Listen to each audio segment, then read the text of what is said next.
Hey guys, Marsengan here, bringing another Dragon Ball Z Dokkan battle video, and so today we are going to talk about the crossover category a little bit and some buffs that I am hoping that we will see this year to coincide with the Heroes celebration. That's right, we're continuing to push that hashtag Heroes agenda. Make sure you guys use that hashtag in the comments, over on Twitter, all that stuff, to try and get that hashtag trending the day the banner comes out. I think that would be awesome. But we're going to talk about crossover because nothing that interesting happened last year with this category or some of the other units on this category that are not heroes, even though they had the year previous. So there was a couple of things that we wanted to see, and that's basically what we're going to talk about in this video that we didn't really get, right? So crossover, of course, largely dominated by heroes units, but characters from other games and even from other franchises, right? Like Arale being in here from Dr. Slump. Hachiyak is in here because he's originally from one of the older Dragon Ball games and like the cutscenes from those. And then, of course, we have the Dragon Ball Fusions characters who are not Dragon Ball heroes. Characters like Super Saiyan Bardock, because he comes from the crossover from like the TV special. Super Saiyan 3 Vegeta and Super Saiyan 3 Broly, because they're originally from Raging Blast. All that kind of stuff. And 2 years ago, because like I say, we did not get any real buffs outside of the Heroes units themselves, but 2 years ago, alongside the Heroes celebration, Dokkan dropped a bunch of buffs for other crossover units. So for example, we got the EZA for Android 21 and Tech Android 16, who are the fighters cards, right? You can see here 25th of November on both versions. So these were happening at the same time as the Heroes celebration in 2021. We also finally got the awakenings for the Super Saiyan 3 GT Vegeta, also the physical normal Super Saiyan 3 Vegeta, and this guy who'd been in the game for such a long time without an awakening finally got his his awakening, sorry, as well. And you can see these are all on the 25th of November. So I'm hoping, even though they didn't do it last year, we could get some of these crossover buffs this year, because quite a few of these cards have just been kind of left laying with nothing really to do, and we are going to go into some of those now. So make sure you guys hit that like button, subscribe to the channel if you are new, and we're going to jump straight in. Now, the units that I thought would probably get their EZAs last year that we're going to take a look at here is these couple of XENOVERSE characters, because these guys, funnily enough, when they revealed Heart's details and they revealed his leader skill, if we go back to crossover, you can see crossover is not part of Heart's 200% lead, like it's actually part of his leader skill. It's part of his 170. If we bring up the Hearts here quickly, Hearts has sorry, it's part of his 30. He has Dragon Ball Heroes and then Time Travelers plus 30 to crossover. So obviously all Heroes characters get 200% from Hearts, but any characters who are Time Travelers and crossover would get 200% from Hearts as well. So when we take a look at these XENOVERSE characters, they are all on Time Travelers and crossover. So these three guys would have gotten a 200% leader skill from Hearts. So I very much expected them to EZA last year, and that did not happen. Now, these units got their awakenings earlier on in 2021. So I guess now that we think about it, right, these units had only awakened like 8 months before, maybe? Yeah, 8 months before, 9 months before. So I guess expecting their EZA last year was maybe... actually, wait, no, yeah, that was 2021. So yeah, expecting their EZA in 2022, maybe it was a bit soon, I don't know, but they're side banner units. So if they came out in February 2021, November 2023, I think that's fine, right? I mean, these units are not really being used anymore, which is the whole point of an EZA, to take these older units and make them usable. So you've got the Toa. She has a weird, like, nuking style leader skill, so we don't really care about the leader skill. She does supreme damage, greatly lowers defense and seals, which can be useful in some events still. Obviously, we'd need to update that super attack effect a little bit. But she gives all allies 3 ki. She gives allies 5% attack and defense per extreme class ally on the team.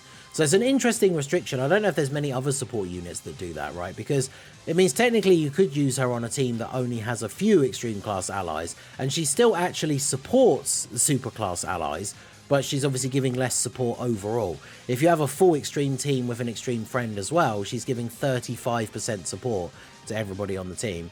Then she gets attack and defense 100% when all allies in the same turn are extreme class. So obviously, even though she can give support to super class, it nerfs herself if she's with super class allies. So it's one of those things that's kind of funny, just like the heroes units themselves, giving these guys the restrictions that they did get. I mean, full extreme team is really not so bad for her, right? That's mainly where you're going to be running her anyway. So this unit is definitely going to be interesting if she does get an easy A.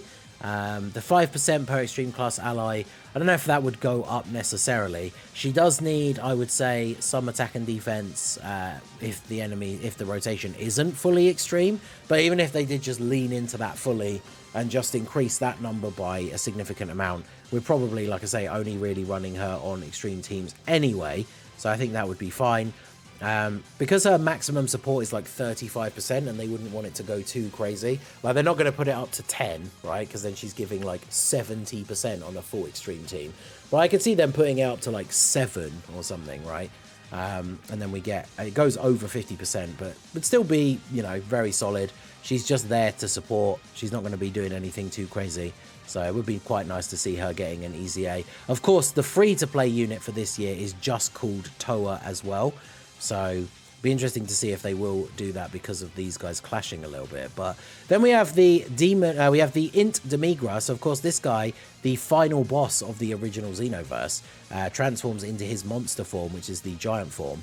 And this guy's quite interesting because giant form characters obviously have that sort of weird hold on the meta at the moment, where them getting their transformation obviously stops characters from, or enemy bosses from, being able to super attack you. As long as they super during the giant transformation, then once you come out of it, they can't super you on that turn, which is really, really useful. He does supreme damage, has a medium chance to stun. So there are some events where you can still stun. We can push that up to high chance, and that wouldn't be OP at all because there's so few events where you can do it. Obviously giving him some sort of defense raise on super would be nice. He gets attack and defense 120, additional 60% attack and defense when all allies in the same turn are extreme, and then he has a high chance to stun. That's a separate chance just as part of his passive. Passive stuns are only for the duration of that turn though, so if you're using him in Super Battle Road or any event where he can stun, if he stuns from his passive, he only stuns for that turn. And unfortunately, the game doesn't give you any indication if you got, like if you did his super attack, you don't get any indication whether you got the medium chance to stun from his super and have stunned them for 2 turns, or got the high chance to stun them from his passive and they're only stunned for the rest of that turn. You literally won't know until the next turn starts, and it's like, are they still stunned or not? And then he turns into the giant form, high chance when HP is 60% or less. It's not an active skill, so obviously they could change this with an easy A if they wanted to. But the interesting thing about him is when we look at his links, he has Fierce Battle, he has Fear and Faith, he has Big Bad Bosses, he has Godly Power. Like, you know, on teams with units like Zamasu and Goku Black and stuff like that, like, he's actually going to have some decent links shared with them. So if he gets a good easy A, not only can he be a solid enough unit as like a standalone, but then that giant form is obviously very powerful in the meta. So he could definitely be very, very good. And then of course we have this guy. I've always liked Mira for some reason. I think his design's kind of cool, but the final form Mira is very cool because it's Super Saiyan 4-esque. But this guy obviously is a attack and defense stacker. He starts off with no defense until he actually performs a super, so some start of turn attack and defense would obviously be very good, especially in this meta where all the toughest bosses have AoEs. He gets an extra 30% attack when all allies in the turn are extreme. So out of the 3, he has the least restriction, right? Because 30% extra attack is obviously all well and good, but if you don't get that, it's not like it's the end of the world for him, right? Because it's not defense, whereas the Toa and Demigra miss out on a massive amount of defense. I mean, Toa loses all of hers except what she gets from her own support, and then Demigra loses that extra 60%, whereas obviously this guy, extra 30% attack is not the worst thing in the world to lose. So he could certainly be interesting. Infinite stacking, he gets 1 key with each super attack performed up to 3, which is interesting. Obviously they could add some stats into that as well, and then he absorbs and transforms into the final form Mirror when HP is 60% or less starting from the 4th turn. Now unfortunately he is one of those units, once he transforms he stops stacking, so I personally am not a huge fan of his condition. I would like it if it was a little bit harder to get, because getting it too early on can often be bad. but then I suppose you get stuck in the awkward situation sometimes where you can't then drop below the 60%, so that can also be quite awkward. But again, because it's not an active skill, we could see that change if he gets an easy A, and then he becomes the final form mirror. He still infinitely stacks attack, and then they could quite easily add, like, if they don't want him to still stack defense after transforming, they could still easily add, like, raise defense for 1 turn, right? So he still infinitely stacks attack, but then he just raises defense for 1 turn. He still gets all of his stats on super. He has a medium chance to launch an additional super, so obviously we could change this. I would much prefer if it was like the guaranteed normal and then it has a high chance to become a super, so he's at least still getting an additional normal, which will then make it more likely he triggers the hidden potential. He gets key 3 and an additional 30% attack when all allies are extreme, so again, not that great a loss if you don't get that, but you probably are still just going to be running him on full extreme teams. And then he gets an additional attack and defense 5% per extreme class ally on the team. So that actually is the big difference at the end of his passive, because just like the support from Toa, that is 35% if you have a full extreme team. So an extra 35% defense is going to be pretty important. And then obviously if you've got a full extreme team, you're definitely having a full extreme rotation. So he's getting an extra 65% attack and then the 3 key. So if you have a full extreme team, 65% extra attack, 3 key and 35% extra defense, that is a pretty significant amount. So this guy could be very good with an easy A, right? Greatly raise attack maybe, and then raise defense for 1 turn, give him some start of turn attack and defense, change that chance to additional to high chance, and ideally make it the guaranteed additional normal that has a high chance to be a super. Because the problem with these units like this, especially when they're stackers, is if you miss that medium chance, you don't do a normal attack instead, so you still have you don't have any extra chance to do your hidden potential additional, which obviously for stackers is ideally what you want. But this guy has some okay links. Like once he transforms, he has Nightmare. He does have Fear and Faith. He obviously has Fierce Battle. He has Demonic Power, which some of the other like heroes and crossover characters have as well. So I think these 3 units could be very, very good. Obviously, we need to see what Dark King Fu's leader skill is going to be. But if it's going to be anything like the Hearts one, we could have a good team where we can put all of these guys together. And I mean, the thing is, if Hearts' team gets more buffs, Hearts is still like runnable, right? With a good big bad boss's partner, he has that guard for the 5 turns. If he gets another bunch of strong units on his team, double Hearts lead team with a bunch of new strong units will still be runnable in some of the more difficult content. Not going to be the best team, but certainly would be a lot of fun. And then of course when it comes to the super class, we still have the OGs, the you know, the Xenoverse man himself, right? Xeno Trunks. We have this Super Saiyan 1 that got his awakening in 2017 on JP, early 2018 on Global. So, you know, even for Global, this guy is getting close to being 6 years old and still does not have an easy A. He is a complete blank slate, right? Supreme damage to the enemy, raise attack for 6 turns. So you just make this raise attack and defense for 6 turns.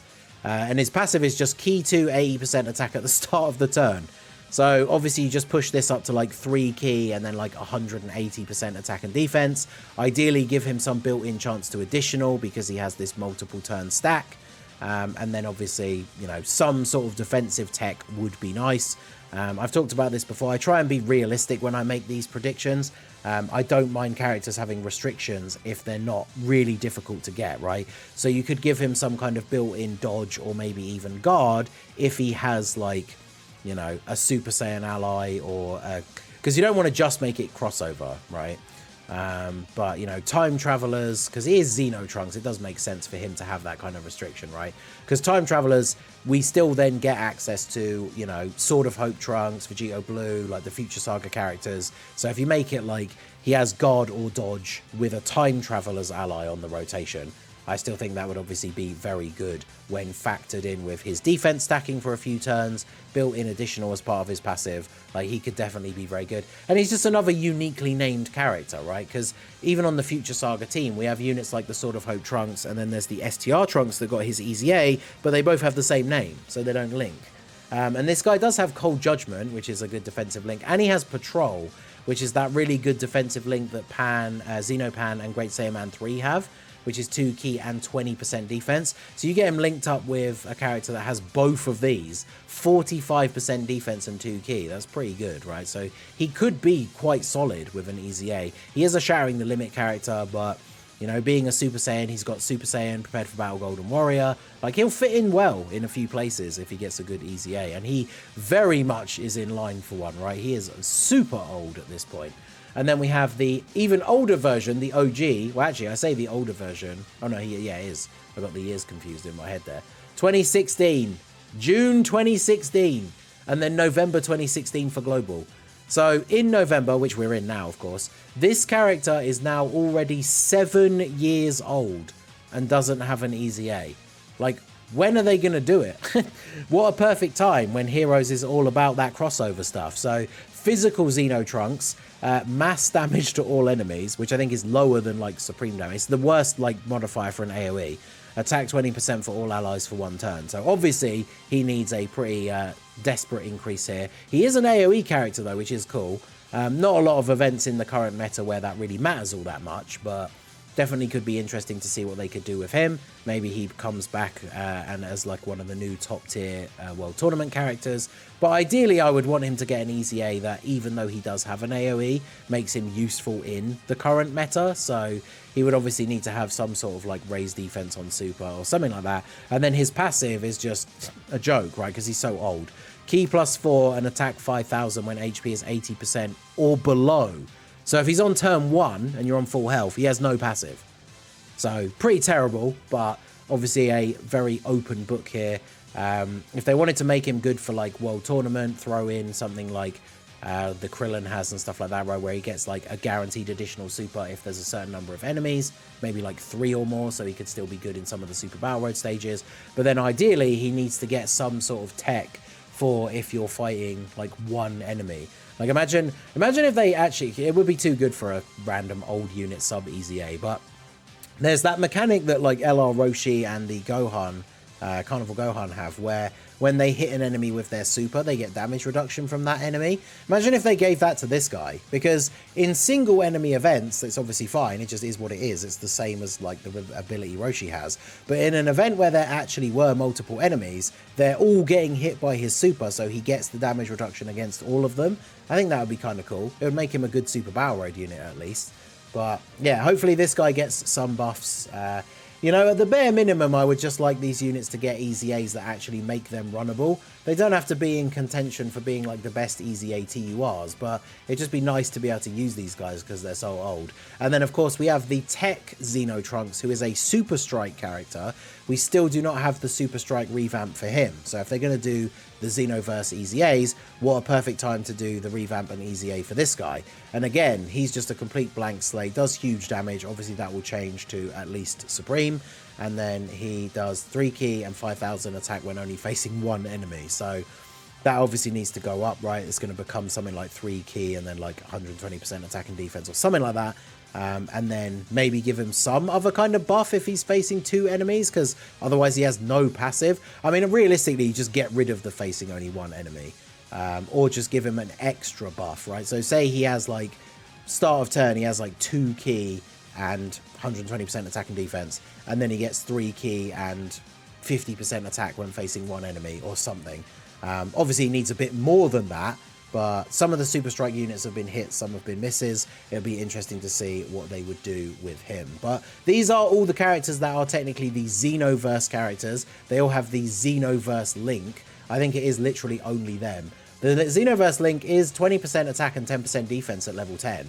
Yeah, it's literally just them, the TURs, right? So if they make these units good, a team where you're running like the 2 Trunkses, or you know, the Mira and Toa, or Demigra as well, like those links are pretty good if you actually do get them active. So hopefully we see these guys, those guys are old. I mean, these guys getting an easy A would be great too. They are 2 years old now, so maybe, but yeah, these guys getting their easy A's I think would be very, very good addition to the Heroes. Even though technically it's the Heroes celebration, it is obviously a celebration of all the crossover stuff in Dokkan, which would be really cool. So let me know what you guys think down below. Which of these units would you like to see get an easy A the most? I mean, obviously, if they're going to do any one of these 3, they would do all of them. And then I assume the same with these two. And hopefully if they did these guys, they would just do all of them, right? But let me know which one you would most be looking forward to and what would you like them to do. Give me some ideas of what you'd like to see if they got their easy A's down below in the comment section. So that is going to be it for the video, guys. This has been the Masked Ningen. Smash that like button, subscribe to the channel if you are new. Check out the links down below for the Discord and the merch store, and I will see you all again soon. Have a good one.